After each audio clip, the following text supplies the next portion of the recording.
membawa Kristus kepada bangsa-bangsa dan bangsa-bangsa kepada gereja Tuhan. Renungan Harian dari Lutheran Hour Malaysia.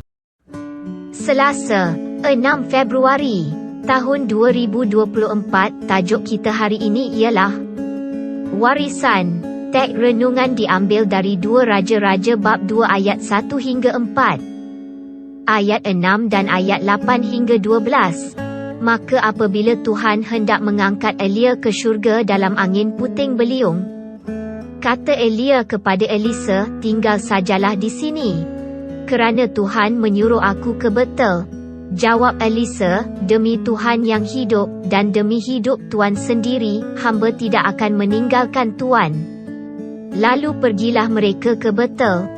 Lantas keluarlah rombongan Nabi di Betel untuk menemui Elisa lalu bertanya kepadanya, tahukah engkau bahawa hari ini Tuhan akan mengambil tuanmu daripadamu? Jawabnya, aku tahu.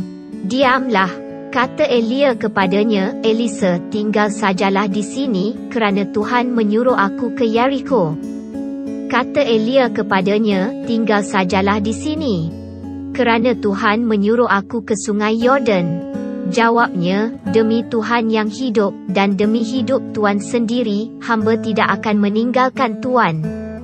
Elipsis titik. Elia mengambil jubahnya, menggulungnya, dan memukulkannya ke air sungai itu. Maka air itu pun terbelah ke sebelah kiri dan kanan, lalu kedua-dua orang itu menyeberang di tengah-tengah, iaitu di atas tanah kering. Setelah mereka sampai di seberang, Elia berkata kepada Elisa, mintalah apa yang patut kulakukan kepadamu sebelum aku diambil daripadamu. Jawab Elisa, wariskanlah hamba 2 bahagian daripada roh Tuan. Kata Elia, yang kau minta itu sukar. Akan tetapi, jika engkau dapat melihat aku ketika aku diambil daripadamu, maka hal itu akan berlaku ke atasmu. Jika tidak, maka hal itu tidak akan berlaku.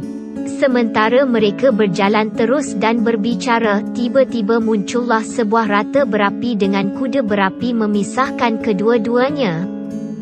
Elia pun naik ke syurga dalam puting beliung.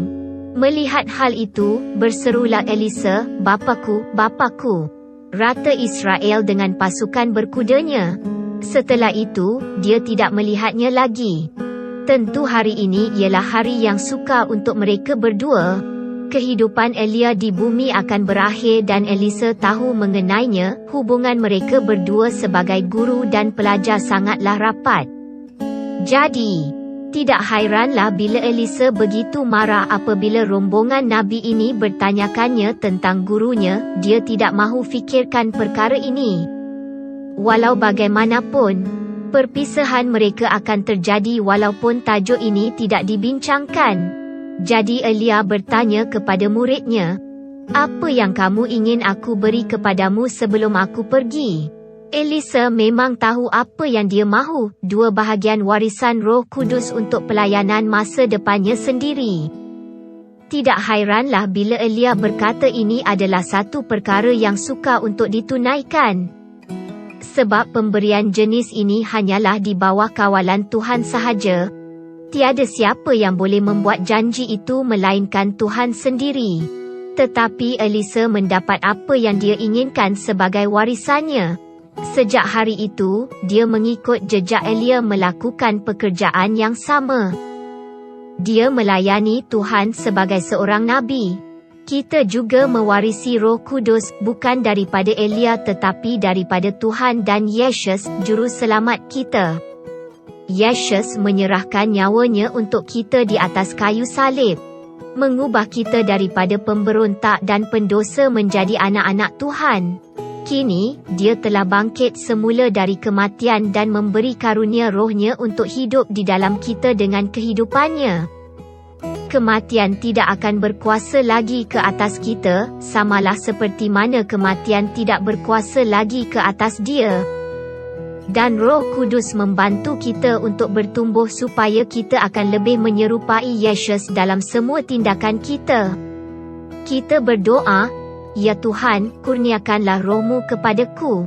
Amin.